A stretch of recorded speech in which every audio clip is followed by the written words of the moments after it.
नमस्कार, मैं हूं मृत्युंजय कुमार झा और आज कमोडिटी मार्केट के लिए बेहद अहम दिन, बेहद खास दिन, क्योंकि आज मार्केट में जबरदस्त उथल पुथल है।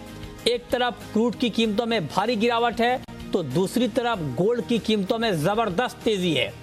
और इन दोनों जो एक्शन मार्केट में हमने देखा है गिरावट का, तेजी का, इसके बाद दुनिया भर के मार्केट में एक पैनिक मचा है जिसने मार्केट के सेंटीमेंट को बड़ा झटका दिया है। तो शुरुआत करेंगे क्रूड के साथ। हमारे साथ चार खास मेहमान इस वक्त जुड़े हैं। हमारे साथ हैं नरेंद्र तनेजा, इस वक्त हमारे साथ जुड़ रहे हैं, एनर्जी मार्केट के जाने माने एक्सपर्ट। पृथ्वीराज कोठारी हैं, प्रेसिडेंट हैं IBJ के। एंजल वन के प्रथमेश माल्या हैं और अजय केडिया हैं, केडिया कमोडिटी के। आप सभी का बहुत बहुत स्वागत है। चर्चा की शुरुआत तनेजा जी आपके साथ। मार्केट में कोहराम है, हड़कंप है, धड़ाम है सर, हुआ क्या ये पैनिक है मार्केट में, या आपको लगता है कि इतनी गिरावट तो आनी ही थी? मुझे लगता है कि गिरावट की तरफ तो जा रहा था, लेकिन जिस हिसाब से हुआ है, जैसे वो आपका जिक्र कर रहे हैं, उसकी अभी मुख्य वजह पैनिक है। ये माना जा रहा है तेल बाजार, तेल जगत के अंदर की जिस हिसाब से वो जो वायरस अफ्रीका से दोबारा एक म्यूटेंट आ रहा है, उससे कहीं यूरोप सबसे ज्यादा प्रभावित ना हो जाए। और यूरोप के साथ में चूंकि वो हांगकांग पहले ही पहुंच चुका है कि चीन और एक तरफ भारत भी कहीं उससे प्रभावित ना हो, इसको लेकर के पैनिक बटन दबाया है। मुझे लगता है आने वाले 2-3 अगले सप्ताह मंडे ट्यूसडे को एक्चुअल में पता लगेगा क्या स्थिति है, क्योंकि अभी तो पैनिक बटन है, ये बहुत ट्रेमेंडस एंग्जाइटी है, तो पैनिक बटन दबा दे। दूसरी तरफ ये तो चल ही रहा है कि अमेरिका का, भारत का, चीन, जापान, कोरिया और ब्रिटेन, इन सब देशों ने जो है कोशिश पूरा दबाव बना रखा है, कीमतों को कम करिए। और ओपेक कंट्रीज जानते हैं कि सबका टारगेट जो है वो $70 से क्या $70 से नीचे जो है चला जाए ठीक है, लेकिन $70 वो लाना चाहते हैं। तो एक तो ये, और दूसरी तरफ ये कि भाई डिमांड डिस्ट्रक्शन होगा अगर जो है ये नया वेरिएंट जो फैल जाता है, तो उसको लेकर के भयभीत। और तीसरा ये कि कुल मिलाकर अगर यूरोप को प्रभावित करता है तो पूरी दुनिया पे सेंटीमेंट प्रभावित होंगे। तो अभी ये पैनिक मुझे लगता है कि मंगलवार को जाके स्थिति ट्यूसडे को स्पष्ट होगी कि इसमें कितना एंग्जाइटी जो पार्ट है वो एलिमिनेट हो जाएगा और जो रियलिटी है वो सामने आएगी। मुझे लगता है ट्यूसडे तक वेट करना पड़ेगा। सर एक सवाल आपसे और, कि जो अभी आपने जिक्र किया, एक तो ओपेक की जो 2 दिसंबर की मीटिंग है उस पर मार्केट की नजर पहले से थी कि अब ओपेक क्या कोई काउंटर करेगा क्या? अमेरिका और बाकी देशों ने जो उत्पादन, जो सप्लाई बढ़ाने का फैसला किया है, क्या उसका काउंटर करेगा ओपेक, इस बात पर नजर थी। लेकिन अब चूंकि नया पैनिक आ गया है मार्केट में, तो आपको लगता है कि ओपेक अभी शायद उत्पादन बढ़ाने का फैसला टाल दे, ना करे? आपका अपना अनुमान क्या है?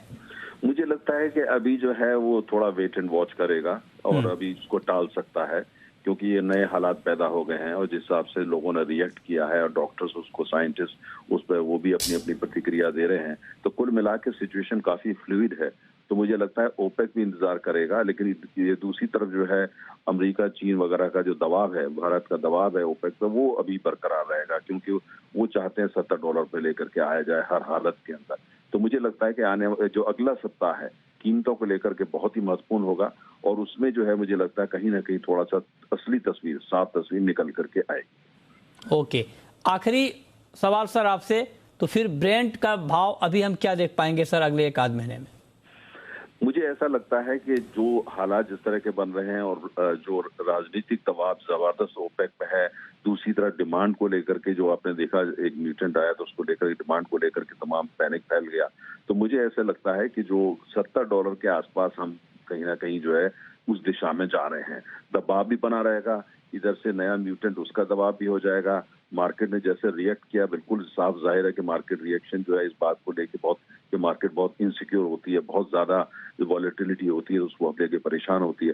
तो मुझे लगता है कि $70 की तरफ, जो कि भारत तो चाहता ही है, अमेरिका भी चाहता ही है, लेकिन साथ में अब लग रहा है कि जैसे म्यूटेंट के बाद ये थोड़ा और उस दिशा में जाएगा। मुझे लगता है अभी जो नीचे की तरफ पर $70 के आसपास, मुझे लगता है हम उस दिशा में जा रहे हैं।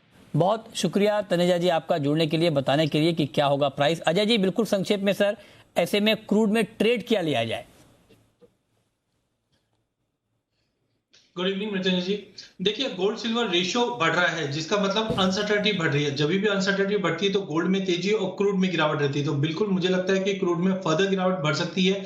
एमसीएक्स पे मुझे लगता है कि 5350 तक का बेस बनता हुआ दिखाई देगा, बट लॉन्ग टर्म में ब्रांड जैसे तनेजा जी ने भी कहा कि ओवरऑल जो कोशिश कर रहे हैं वो यही है कि 70 से $72 का एक एवरेज आना चाहिए। तो आई थिंक ओवरऑल क्रूड में गिरावट का रुख कंटिन्यू रहेगा। ठीक है, तो आप कह रहे हैं क्रूड में गिरावट अभी और बढ़ सकती है, इस पर आप नजर रखें। लेकिन अब बात करते हैं गोल्ड की, और गोल्ड में तूफानी तेजी आई है। 700 रुपए तक गोल्ड के दाम बढ़ गए हैं, क्योंकि आज शेयर मार्केट गिरा, रुपया कमजोर हुआ, कोरोना के नए वेरिएंट की चिंता सामने आई। ये सब वजहों ने गोल्ड कीमतों की चमक बढ़ा दी है, और इस वक्त भी गोल्ड में 750 रुपए से ज्यादा की तेजी है। हमारे साथ पृथ्वीराज कोठारी हैं, प्रेसिडेंट हैं इब्जा के। सर, बहुत स्वागत है आपका। पहला सवाल आपसे यही, सोने की ये तेजी टिकाऊ है या सोने की ये तेजी छलावा है? नहीं, मुझे लग रहा है कि ये ज्यादा टेम्पररी खाली मोमेंट ही है। अल्टीमेटली आप देखोगे तो कि जो नया कोविड का जो एक फियर है उसके हिसाब से, बट लॉन्ग वीकेंड है, कल हॉलीडे था थैंक्सगिविंग डे का, आज हाफ डे है, सैटरडे संडे है, तो मुझे लग रहा है कि ये टेम्पररी है, खाली पैनिक है इसमें। और लोग मार्केट के अंदर लिक्विडिटी इतनी है नहीं है, कम वॉल्यूम के अंदर प्राइस मूवमेंट काफी फास्ट अप डाउन हो रहे हैं। तो मुझे लगता है कि नेक्स्ट वीक में जाके प्राइस कंफर्टेबल जोन में आ जाएगा 1780-90 के आसपास में। बट यही है कि अगर वेरिएंट बढ़ता है और टेपरिंग फिर आगे चली जाती है, इंटरेस्ट रेट फिर आगे चली जाता है, तो फिर गोल्ड में एक नई तेजी के ध्यान लग सकता है। बट फिलहाल आज के मार्केट के हिसाब से जो सेंटीमेंट बना हुआ है वो एक फियर का सेंटीमेंट है, और कभी भी सेंटीमेंट चेंज हो सकता है। आप कह रहे हैं कि मार्केट में ये पैनिक ही है और ये सेंटीमेंट अगले हफ्ते बदल जाएगा, और आप कह रहे हैं कि दाम और नीचे आ जाएंगे। तो ऐसे में प्रथमेश जी, आप बताएं कि ट्रेडर को अभी एंट्री लेनी चाहिए या अभी दूर रहना चाहिए गोल्ड में? I think risk of mode है, सिचुएशंस अनसर्टेन है, गोल्ड अच्छा परफॉर्मेंस देता है, ट्रेडर के लिए काफी अच्छा बेट रहता है इस समय में गोल्ड में बेट करने के लिए लॉन्ग साइड में। मेरे ख्याल से फरवरी वायदा में मैं बेट करना चाहूंगा 48,300 में गोल्ड बाय करने की सलाह रहेगी। 48,140 का स्टॉप रहेगा, ऊपर में 48,700 तक के टारगेट रहेंगे इस काउंटर में बाय करने की। ठीक है, अजय जी, आपकी राय गोल्ड पर? बिल्कुल, मुझे लगता है गोल्ड में तेजी का रुख कायम है, जिस से 1800 का लेवल रीगेन कर दिया है। आई थिंक $1824 जो डोमेस्टिक मार्केट में 48,650 से 48,800 तक का लेवल बनता है, तो बिल्कुल गोल्ड लेके चलना चाहिए। बट ध्यान रखिए, वॉलेटिलिटी कंटिन्यू मेंटेन रहेगी मार्केट में अगले हफ्ते भी। ठीक है, तो चलिए, तो ये राय हो गई आपकी गोल्ड पर, क्रूड पर। बहुत शुक्रिया अजय जी आपका, प्रथमेश जी आपका, पृथ्वीराज कोठारी जी आपका, और नरेंद्र तनेजा जी आपका हमारे साथ जुड़ने के लिए।